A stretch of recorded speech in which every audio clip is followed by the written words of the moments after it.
Hello बच्चों, welcome to my YouTube channel. तो बच्चों, आप सभी के लिए आज के गणित के पेपर की कंप्लीट आंसर की लेके आ चुका हूँ। पूरे 25 क्वेश्चंस इस वीडियो में सॉल्व कराने वाला हूँ। तो जल्दी से चेक कर लीजिए कितने क्वेश्चंस आपने अपने एग्ज़ाम में सही किए हैं। बिल्कुल ही 100% एकदम सटीक आंसर की मैं आपको बताने वाला हूँ और सभी क्वेश्चंस के आंसर मैं आपको बताने वाला हूँ बिल्कुल सही सही। तो जल्दी से मैच कर लीजिए और कमेंट में अपना स्कोर ज़रूर बताएं। तो चलिए वीडियो को स्टार्ट करते हैं। और आपको संस्कृत का पेपर इस चैनल पर मिलने वाला है, तो चैनल को सब्सक्राइब कर लेना और वीडियो को लाइक कर देना। सभी दोस्तों को ये पेपर शेयर ज़रूर कर देना ये आंसर की। तो चलिए स्टार्ट करते हैं। तो सबसे पहले बात करते हैं इसके सेक्शन ए की, जिसमें आपको पहला क्वेश्चन दिया था, निम्न में से रैखिक समीकरण नहीं है। तो रैखिक समीकरण मैंने आपको बताया था जिसकी घात 1 होती है। ऐसा वेरिएबल, ऐसा चर जिसकी घात 1 होती है, उसको हम क्या कहते हैं? रैखिक समीकरण कहते हैं। तो देखिए, इसमें एक घात है तो ये भी रैखिक समीकरण है, तो ये नहीं होगा। ये एक घात का है तो ये भी रैखिक समीकरण है, ये आंसर नहीं होगा। इसमें भी घात 1 है तो ये भी नहीं होगा। लेकिन इसमें घात क्या है? 2 है, तो ये क्या है? क्वाड्रेटिक इक्वेशन है। ये क्या है? द्विघात समीकरण है, रैखिक नहीं है। तो इसमें ऑप्शन डी इसका करेक्ट आंसर हो जाएगा। नेक्स्ट क्वेश्चन आपको दिया था, परिमेय संख्याओं के लिए गुणन तत्समक है। तो ये सेम टू सेम क्वेश्चन आपको पसा है। यहाँ पे मैंने आपको बताया था गुणन तत्समक क्या होता है? 1 होता है, 1 होता है। और योग तत्समक भी मैंने आपको बताया था। तो इसका आंसर ऑप्शन डी करेक्ट हो जाएगा। अगर आपने ऑप्शन डी किया होगा तो बिल्कुल ही सही आंसर हो जाएगा। इसके बाद देखिए, नेक्स्ट क्वेश्चन आपको दिया था, संख्या 81 का वर्गमूल क्या है? तो 81 के आपने ऐसे फैक्टर किए होंगे, तो इस तरीके से आपके ये जोड़े बने होंगे। 4 जोड़े बने होंगे, 3 3 के 2 जोड़े बनेंगे, तो इसका राइट आंसर 9 हो जाएगा। तो ऑप्शन ए इसका करेक्ट आंसर हो जाएगा। The square of root number 81 is option A. इसके बाद देखिए, ये क्वेश्चन भी मैंने आपको बताया था कि समांतर चतुर्भुज के सम्मुख कोण हमेशा कैसे होते हैं? समान होते हैं। जैसे ये आपका 80 का है तो ये भी आपका 80 का होगा, ये 70 का है तो ये 70 का होगा। तो ये आपको ध्यान रखना है। तो इसमें देखिए समान, इसका ऑप्शन बी करेक्ट आंसर हो जाएगा। The opposite angle of parallelogram are क्या होते हैं? ऑलवेज भी इक्वल होते हैं। नेक्स्ट क्वेश्चन आपको दिया गया था। नेक्स्ट क्वेश्चन देखते हैं। देखिए, बिक्री पर कर क्या कहलाता है? यानी बिक्री पर जो टैक्स लगता है वो किस पर लगता है? सॉरी, बिक्री का जो टैक्स है वो किस पर लगता है? तो इसमें जो आंसर है वो विक्रय मूल्य होना चाहिए। इसका ऑप्शन सी करेक्ट होना चाहिए। आपने क्या किया था कमेंट में ज़रूर बताएं। इसके बाद देखिए, नेक्स्ट क्वेश्चन आपका था, निम्न में से कौन सी संख्या घन पूर्ण है? पूर्ण घन है, तो ये आपको पता होना चाहिए। देखिए, ये स्क्वायर है, पूर्ण स्क्वायर है ये। तो 3 ऐसी संख्याएं हैं जो पूर्ण स्क्वायर हैं। ये भी पूर्ण स्क्वायर है। ये देखिए, ये पूर्ण घन भी है और ये पूर्ण स्क्वायर भी है। और ये जो 9 है ये भी पूर्ण स्क्वायर है, तो ये नहीं होगी। तो इसका जो राइट आंसर है वो क्या हो जाएगा?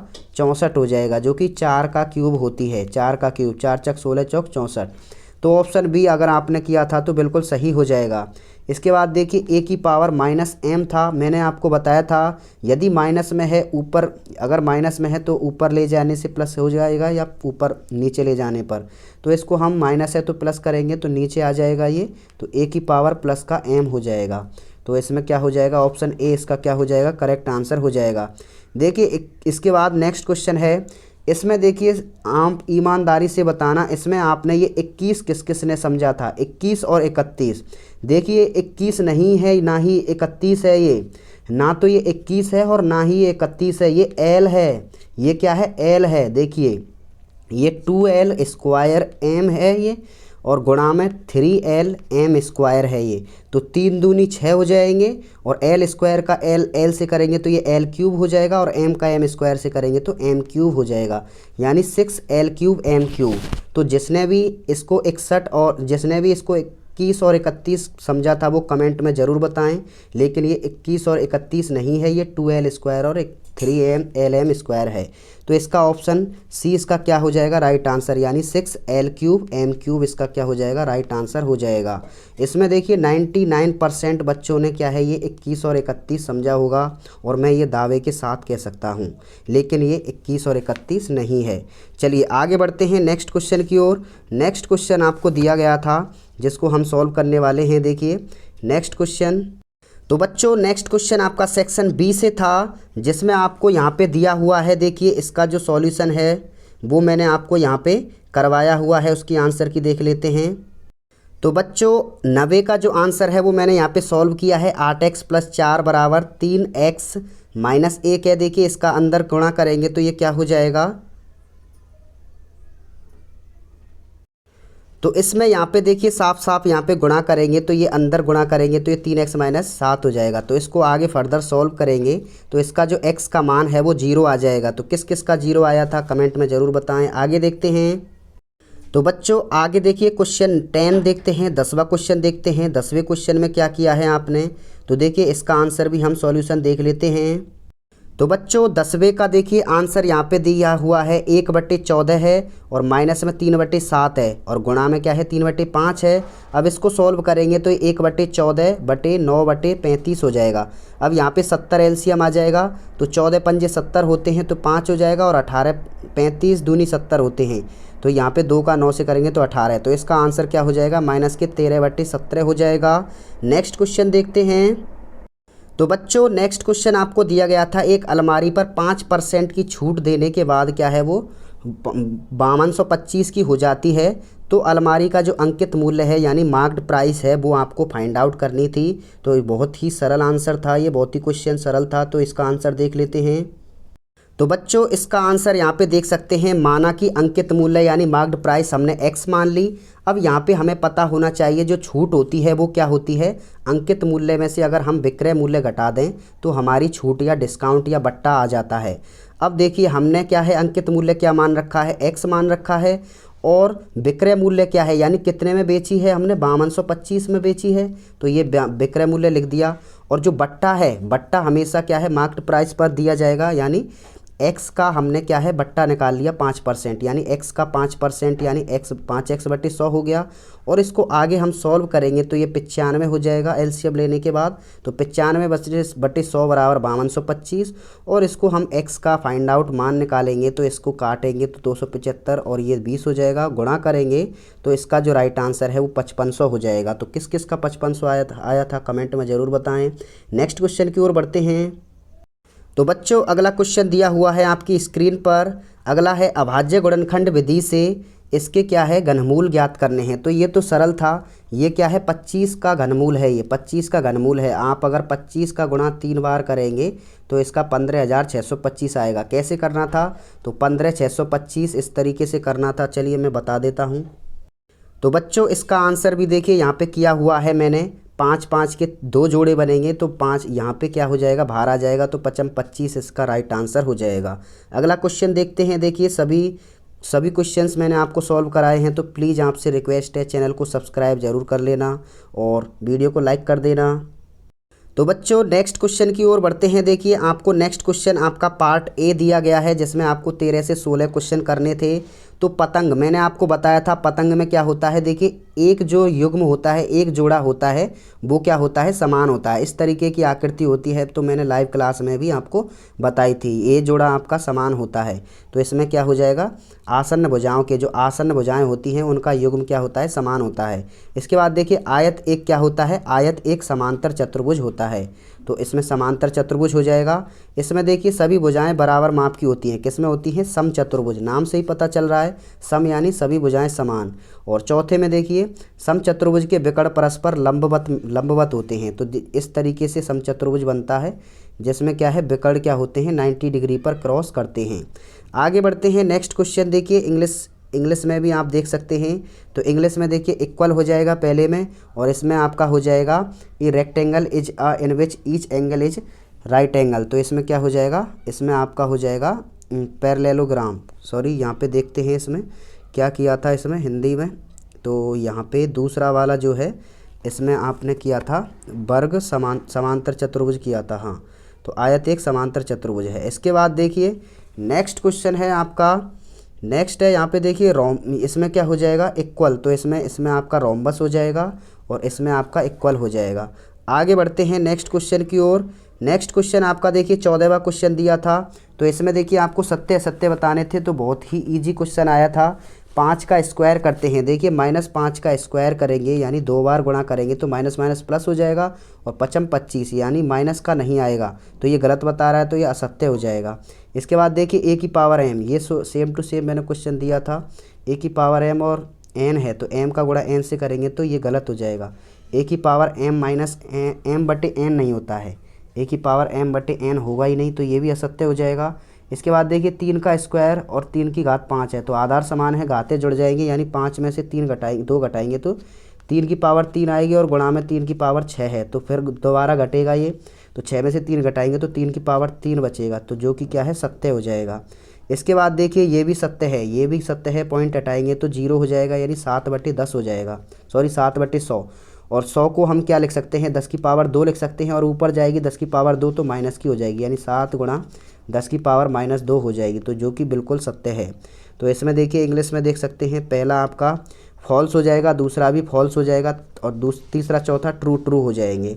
नेक्स्ट क्वेश्चन की बात करते हैं, देखिए डाकिये द्वारा विभिन्न प्रकार के स्थानों पर अलग अलग समय की दूरियाँ का आलेख दिया गया है, इसको आपको सॉल्व करना है।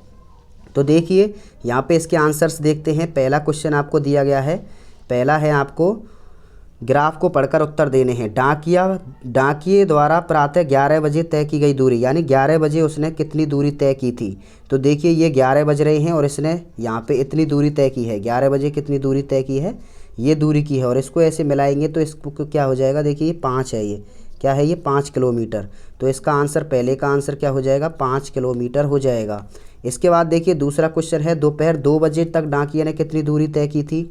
तो अब 2 बजे का भी चेक कर लेते हैं, तो सेम ऐसे ही सभी क्वेश्चन होंगे इसके।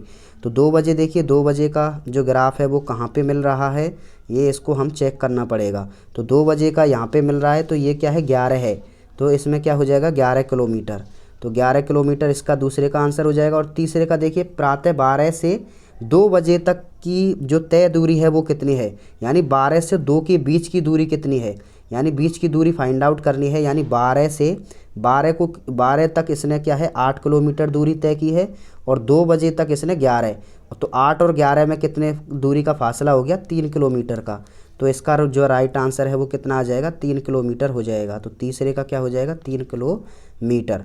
अगला क्वेश्चन देखते हैं, बाई अक्ष पर दूरी दर्शाने का जो क्या पैमाना है। तो बाई अक्ष पर एक खाना बराबर 1 इकाई है, तो एक खाना बराबर क्या है, 1 इकाई या 1 यूनिट आप लिख सकते हैं। एक बॉक्स बराबर 1 यूनिट, इस तरीके से आप इंग्लिश में लिख सकते हैं। नेक्स्ट क्वेश्चन देखिए, आपको मिलाना था, तो 5 का गुणा 3 से करेंगे तो 15 हो जाएगा, तो सीधा सीधा 15 लिख रहा है, 15 a क्यूब। और यहाँ पे देखिए 5 तिया 15, और फिर x का गुणा y से करेंगे तो x और y किस में है, इसमें है, तो इससे मिल जाएगा। x का गुणा x से करेंगे तो x स्क्वायर इसमें है, तो इससे मिल जाएगा, और ये वाला इससे मिल जाएगा। तो इस तरीके से आपको ये करना था। आगे बढ़ते हैं, देखिए इंग्लिश में और हिंदी में सेम है दोनों। इसके बाद देखिए नेक्स्ट क्वेश्चन, यहाँ पे पार्ट बी दिया गया है, इसमें देखिए 17वां क्वेश्चन है। 17वां क्वेश्चन बहुत ही सरल क्वेश्चन है। इसमें यहाँ पे क्या करना था, 1997 के अंत तक क्या है, 20,000 जनसंख्या थी, और 5% की दर से क्या है, ये जनसंख्या बढ़ गई। यानी इसमें क्या है, चक्रवृद्धि ब्याज लग जाएगा, यानी 20,000 की 5% यानी 105 हो जाएगी। 20,000 की 5% संख्या यानी 5% वृद्धि, यानी पहले 100 थी तो 105 यानी हो गई बटे 100। और 2 साल देखिए, 1997 से 99 2 वर्ष हो गए, तो यानी 105 का 2 बार हम गुणा कर देंगे, तो 0 से 0 4 0 कटेंगी, ये 4 0 कट जाएंगी, तो क्या बच जाएगा यहाँ पे, ये बच जाएगा आपका 2 बच जाएगा। अब 2 बच जाएगा, 105 गुणा 105 करेंगे, फिर 2 करेंगे, तो इसका जो राइट आंसर है मैं आपको बता देता हूँ। तो बच्चों इसका आंसर देख सकते हैं, 20,000 गुणा 105 बटे 100, 105 बटे 100, तो इसका जो कैलकुलेट करने पर है वो 22,050 इसका क्या हो जाएगा, राइट आंसर हो जाएगा। नेक्स्ट क्वेश्चन की ओर बढ़ते हैं। तो बच्चों अगला क्वेश्चन देखते हैं। अगला क्वेश्चन आपको दिया गया है, वह छोटी पूर्ण संख्या ज्ञात कीजिए जिसमें 180 को गुणा करने पर वह पूर्ण संख्या बन जाती है। तो इसमें कुछ नहीं है, 180 के हम उनको फैक्टर करने हैं। 180 के फैक्टर करेंगे तो देखिए 2 गुणा 2 गुणा 3 गुणा 3 गुणा 5 आएगा। अब देखिए इसमें क्या है, पूर्ण वर्ग बनाने के लिए, पूर्ण वर्ग बनाने के देखिए पूर्ण वर्ग कब बनती है, जब 2 2 के जोड़े बनते हैं। इसका 2 2 का जोड़ा है, इसका 2 2 का जोड़ा है, लेकिन 5 का जोड़ा नहीं है। तो इसमें 5 का और गुणा करेंगे तो क्या हो जाएगा, 5 का भी जोड़ा बन जाएगा। इसका मतलब इसमें 5 का गुणा होगा, तो इसका 5 आंसर क्या हो जाएगा, करेक्ट आंसर हो जाएगा। नेक्स्ट क्वेश्चन की बात करते हैं। नेक्स्ट क्वेश्चन आपका दिया गया था, तो यहाँ पे देखिए इसको सॉल्व करना था, तो इसको कैसे सॉल्व करेंगे इसको बता देता हूँ। तो बच्चों यहाँ पे देख सकते हैं 18वां मैंने क्वेश्चन को सॉल्व किया हुआ था। यहाँ पे देखिए 5 आंसर हो गया था इसका। इसके बाद देखिए 19वां, देखिए 19वां क्या है, हमने इसको लिख लिया और इसको ऐसे फर्दर सॉल्व किया है। इसमें क्या है, एक्स की संख्याओं को एक तरफ लिख लिया और जो कांस्टेंट हैं उनको एक तरफ लिख लिया है। अब यहाँ पे 6 एलसीएम लिया और इधर भी 6 एलसीएम ले लिया। तो इसमें देखिए कैलकुलेट करने पर 5x बराबर -25 आया। तो x का मान क्या आ गया, -5 आ गया। तो -5 इसका राइट आंसर हो गया है। इसके बाद नेक्स्ट क्वेश्चन देखते हैं। तो बच्चों अगला क्वेश्चन की ओर बढ़ते हैं। अगला क्वेश्चन आपका 20वां क्वेश्चन देखते हैं। तो देखिए ये बहुत ही सरल क्वेश्चन था, इसमें कुछ नहीं करना है आपको। एक यहाँ पे क्या है, आयताकार कागज़ दे रखा है। तो आयताकार पन्ना है एक, और उसको क्या है फोल्ड करके, ऐसे फोल्ड करके क्या है बीच में से उसको क्या है एक बेलन बना गया है, एक बेलन बना दिया है इस तरीके से। अब उस बेलन का आयतन ये पूछ रहा है। तो देखिए इसमें कैसे सॉल्व करेंगे इसको। तो बच्चों यहाँ पे देखिए इसको सॉल्व करने के लिए हम क्या करेंगे, ये क्या है देखिए, ये आयताकार कागज़ था जिसको मोड़ के, देखिए ये आयताकार है इसकी, देखिए ये 3 मीटर की चौड़ाई है जो कि इस बेलन का ऊंचाई का काम करेगी। लेकिन और ये क्या है, देखिए ये इस तरीके से इसको फोल्ड करेंगे, इस तरीके से फोल्ड करेंगे तो ये जो वृत्ताकार आधार है ये वृत्ताकार आधार हो जाएगा जो कि 44 हो जाएगा। यानी बेलन का जो आधार है वो इसकी परिधि हो जाएगी, बेलन के आधार की परिधि। और बेलन का आधार कैसा होता है, वृत्ताकार, और इसमें वृत्त की परिधि 2πr होती है। तो इसको सॉल्व करेंगे तो r का मान 7 आ जाएगा। अब यहाँ पे बेलन का आयतन लगाएंगे तो इसको सॉल्व करेंगे तो 462 सेंटीमीटर क्यूब इसका क्या हो जाएगा, राइट आंसर हो जाएगा। नेक्स्ट क्वेश्चन देखिए। इसमें नेक्स्ट क्वेश्चन आपका देखिए समय से दिया गया था, आपको यहाँ पे बता देता। तो बच्चों 21वां क्वेश्चन आपको दिया था, एक फैक्ट्री की कुछ वस्तुएं 60 दिन में बनाने के लिए 45 मशीनों की आवश्यकता होती है, तो 54 दिनों में कितनी आवश्यकता होगी। तो हम M1D1 बराबर M2D2 फार्मूला लगा देंगे, यानी जो MDH फार्मूला होता है। अब देखिए इसमें 60 दिन में, यानी 45 मशीनें 60 दिन में बनती हैं। तो उसमें क्या है, M1 मशीनें कितने दिन में बनती हैं, 54 दिन में। तो कितने मशीनें बनेंगी, तो 54 का इसमें डिवाइड कर देंगे तो इसका आंसर आ जाएगा। तो इसका आंसर देखिए 9 6 की 54, 9 पंजे 45, और ये 6 से कटेंगे 10 बार, और 10 पंजे 50, यानी 50 इसका राइट आंसर हो जाएगा। अगला क्वेश्चन देखते हैं। देखिए एक कार द्वारा तय की गई दूरी की तालिका यहाँ पे बनाना है। तो देखिए इसका ग्राफ कैसे बनाएंगे बता देता हूँ मैं। तो बच्चों यहाँ पे देखिए उसका जो मान था 50 मशीन हो जाएगा, और यहाँ पे देखिए 22वें का जो ग्राफ है मैंने आपको बना दिया है। तो आपको ग्राफ पे ऐसे बनाना था, ये एक्स अक्ष हो जाएगा, ये वाई अक्ष हो जाएगा, और ये समय हो जाएगा इधर की तरफ, और ये दूरी हो जाएगी। तो इस तरीके से आपको ये बनाना था। नेक्स्ट क्वेश्चन की ओर देखते हैं। तो बच्चों अगले क्वेश्चन की ओर बढ़ते हैं। देखिए 23वां क्वेश्चन है, मैंने आपको ये क्वेश्चन बहुत ही अच्छी तरीके से समझाए थे, तो अगर आपने समझ लिए होंगे तो इसके आंसर कर दिए होंगे। तो देखिए 23वें का आंसर मैं बता देता हूँ जल्दी से। तो बच्चों 23वें का जो आंसर है वो यहाँ पे देख लीजिए, यहाँ पे कुछ इस तरीके से इसका आंसर हो जाएगा। यहाँ पे दुर्घटना, और इसमें क्या है, वाहन है, यानी बाहरी वाहन से संख्या, यानी कितनी संख्या में मरे हैं, ये इसका यहाँ पे डाटा दिया हुआ है। अब यहाँ पे देखिए हम इस तरीके से सॉल्व करने के लिए इस सवालों को सॉल्व करने के लिए एंगल निकालते हैं जो केंद्र कोण होता है। अब यहाँ पे देखिए कैसे निकालेंगे, टोटल योग दे रखा है 360। तो हम क्या करते हैं, 360 में कितना है, यानी भारी वाहन से कितने मरे हैं, 160 मरे हैं, और गुणा में 360, यानी 360 से 360 कट जाएगा। तो ये इस तरीके से ये ऐसे ही आ जाएंगे, क्योंकि नीचे ऊपर क्या है 360 है, तो ये कोण हो जाएंगे। अब इनको इस तरीके से बना लेंगे। इसके बाद देखिए अथवा में क्वेश्चन दिया हुआ था, अथवा में टोटल योग 90 था, तो 90 को नीचे रखेंगे और 31 को, और गुणा में 360 करेंगे। तो इसका एंगल 124, 88, 76 और 72 आ जाएगा। तो इसको भी इस तरीके से ड्रॉ कर लेंगे। अगला क्वेश्चन देखते हैं। तो बच्चों अगला क्वेश्चन की ओर बढ़ते हैं। 23वां क्वेश्चन ये हो गया, अथवा वाला भी करा दिया मैंने। अब देखिए यहाँ पे जो क्वेश्चन है आपका 24वां क्वेश्चन, उसको देखते हैं। एक चतुर्भुज दे रखा है समांतर, जिसकी आसन्न भुजाओं का अंतर क्या दे रखा है, 60 दे रखा है। जैसे ये आसन्न भुजाएं ये वाली होती हैं, तो हमने क्या है, इसकी आसन्न भुजाओं को एक को x मान लिया और एक को y मान लिया। अब एक को x और एक को y मान लिया, तो इसका अंतर क्या है, x माइनस वाई बराबर 60 दे रखा है। और दूसरी चीज़ हमें पता है इन दोनों का योग क्या होता है, इन दोनों का योग हमेशा क्या होता है, 180 होता है। तो ये 2 समीकरण बन गए, इनको विलोपन विधि से सॉल्व करेंगे। देखिए y से y कट जाएगा, तो 2x बराबर क्या हो जाएगा, 180, और 60 कितने हो जाएंगे, ये जुड़ जाएंगे, 8 और 6 14, तो ये जुड़ जाएंगे। तो 0 की 0, 8 और 6 14 की 4 हासिल लगी 1, 1 और 1 2, 240 हो जाएगा। और 2 से डिवाइड करेंगे तो 120 आ जाएगा, यानी x का मान 120 आ गया। x का मान 120 है, यानी पहला कोण 120 है, तो दूसरा जो कोण है आसन्न कोण वो अच्छा सभी कोण निकालने हैं तो सभी भी निकाल सकते हैं। देखिए कैसे सॉल्व करेंगे इसको। बच्चों मैंने यहाँ पे इसको सॉल्व किया हुआ है। देखिए हमने क्या है, इसने अंतर दे रखा है, यानी x माइनस वाई बराबर 60 दे रखा है। और ये हम चीज़ जानते हैं, यानी आसन्न जो कोण होते हैं उनका योग 180 होता है। दोनों को जोड़ेंगे तो 2x बराबर 240, तो x का मान 120 आ जाएगा। अब एक 120 है तो दूसरा क्या हो जाएगा, 60 का आ जाएगा, क्योंकि इसमें मान में रख देंगे, इस मान में या इस मान में किसी एक मान में रखेंगे तो y का मान 60 आ जाएगा। अब देखिए, अब ये भी पता है कि समांतर चतुर्भुज के आमने सामने के कोण क्या होते हैं, समान होते हैं। यानी ये y 60 का है तो ये भी 60 का हो जाएगा, और ये 120 का है तो ये भी 120 का हो जाएगा। अगला क्वेश्चन की ओर बढ़ते हैं। जो अगला क्वेश्चन आपको दिया हुआ है यहाँ पे देख सकते हैं स्क्रीन पर। तो यहाँ पे x और y के मान निकालने थे।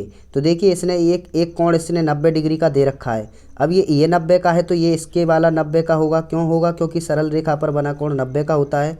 तो अब ये 90 का है तो ये सरल रेखा पर बना है तो ये भी, इसका मतलब ये चारों ही क्या हो जाएंगे, 90-90 के हो जाएंगे। अब ये चारों 90 के हो गए, इसका मतलब ये समचतुर्भुज हो जाएगा।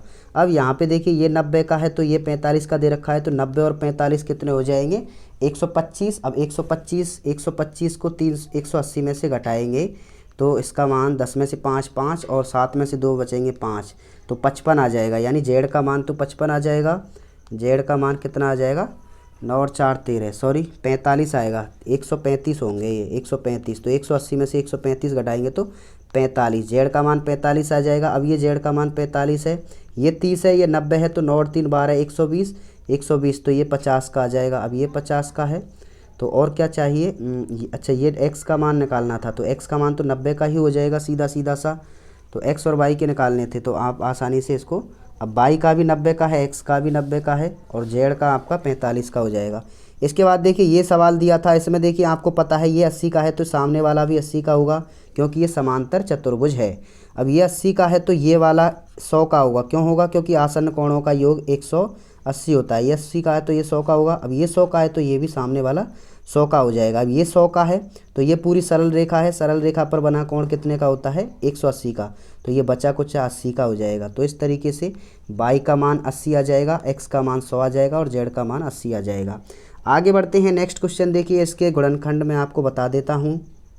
तो बच्चों इसके गुणनखंड मैंने आपको यहाँ पे किए हुए हैं। देखिए पहला है इसका, यहाँ पे मैंने 2x² कॉमन ले लिया, तो इस तरीके से ये बचेगा। या तो इसका यहीं पे आंसर है, या फिर क्या है, इसके जो 20 यहाँ पे इसका अगर चेक करते हैं तो ये क्या है, 0 से है। इसके जो शून्यक हैं वो क्या है, 0 से छोटे हैं। तो या तो इसके क्या है, गुणनखंड संभव नहीं है, या फिर आपको यहीं पे छोड़ के आंसर करना होगा। इसके बाद देखिए नेक्स्ट क्वेश्चन था, m की पावर 4 है और 256 है। तो 256 मैंने आपको बताया था 16 का वर्गमूल होता है, 16 का वर्गमूल होता है। तो इसमें देखिए m² की पावर 2 कर सकते हैं, तो और ये 16 का स्क्वायर, तो m² + 16 m² - 16 हो जाएगा। अगला देखिए x² yz + x y² x y z² था। तो हम ओवरऑल इसमें x y z कॉमन लेंगे तो यहाँ से x बचेगा, यहाँ से y बचेगा और यहाँ से z बचेगा, तो x + y + z इसका राइट आंसर हो जाएगा। अगला चौथा था देखिए z² + 4z + 4z। तो हम इसका क्या कर देंगे, इसको टुकड़ों में तोड़ेंगे, 8z को तो 4z में जोड़ेंगे, z कॉमन लेंगे तो z + 4 बचेगा, और z कॉमन लेंगे 4 कॉमन लेंगे तो z + 4 बचेगा। तो z + 4 इसका राइट आंसर था। इसके बाद अगला क्वेश्चन था देखिए, इसको 3x लिख सकते हैं और इसको 16 4y लिख सकते हैं। तो a² - b² a + b a - b यानी 3x - 4 3x + 4 हो जाएगा। इसके बाद अगला था देखिए 4x, ये है x की पावर 4 और -5x³। तो इसमें देखिए इसका आंसर यहाँ पे ही छूट जाएगा, यहाँ तक ही होगा, इसके फैक्टर नहीं होंगे। अगर फैक्टर होंगे तो इसके शून्यक संभव नहीं है, तो या तो यहीं तक ही छोड़ना पड़ेगा। इसके बाद देखिए 6xy - 4xy 4y। तो अब यहाँ पे देखिए 2y कॉमन लेंगे इसमें से, दोनों में से, तो यहाँ पे बचेगा 3x और यहाँ पे बचेगा -2। अब देखिए +3 कॉमन लेंगे तो यहाँ पे बचेगा -2 और यहाँ पे बचेगा +9। तो 3x - 2 3x - 2 सेम है, तो 3x - 2 कॉमन आएगा तो 2y + 3 इसका क्या हो जाएगा, गुणनखंड हो जाएंगे। इसके बाद आगे बढ़ते हैं, नेक्स्ट है आपका y + z + 9y + z है। तो y + z कॉमन आ जाएगा, तो बाई प्लस 9 इसका राइट आंसर हो जाएगा। तो इस तरीके से सभी क्वेश्चंस मैंने सॉल्व करा दिए हैं। और चैनल पर नए हैं तो प्लीज़ चैनल को सब्सक्राइब कर लेना। हम 1 लाख के बहुत ही करीब हैं, तो प्लीज़ सपोर्ट ज़रूर करें। Thank you.